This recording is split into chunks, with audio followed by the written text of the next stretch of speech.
Magandang hapon po. Muling nagbabala ang mga otoridad sa mga binibiling karne ngayong Kapaskuhan. Ito'y matapos masabat ng mga pulis ang 18 patay at may sakit na baboy habang binabiyahe pa Maynila kahapon. Nakumpiska ng Special Operations Group ng Region 3 PNP ang 15 ulo ng baboy na lula ng 2 Tamaraw FX sa boundary ng San Jose del Monte City at bayan ng Santa Maria, Bulacan. Lulan din ng naturang sasakyan ang may 3 buhay na baboy na halatang mahina na at may sakit.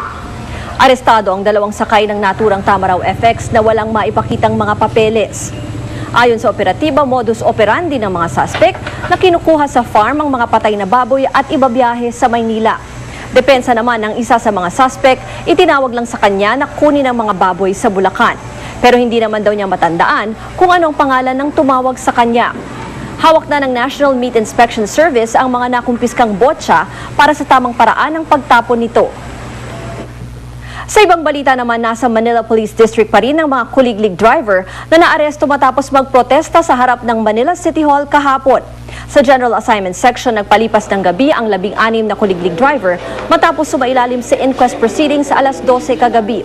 Inilipat naman sa DSWD Tondo District ang arestado ring si Mary Joyce Manalili na may 1 buwang gulang na anak na kailangang alagaan.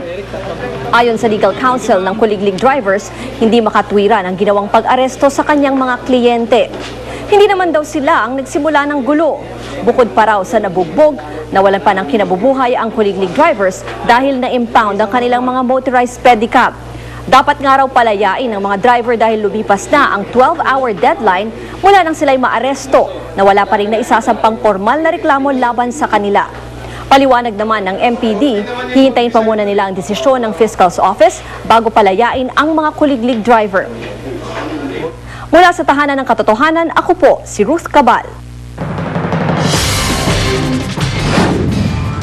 Exclusive! Halos 20 patay at may sakit na baboy na i-deliver daw sa Metro Manila na harang sa Bulacan. Commission on Human Rights, kinondena ang marahas na dispersal sa mga nagprotestang kuliglig drivers sa Maynila. At behind the scenes sa taping ni Marian Rivera at Jillian Ward. Tutukan sa 24 oras dahil hindi natutulog ang balita. Mamaya pagkatapos ng Bantatay at bago ang Survivor Philippines Celebrity Showdown.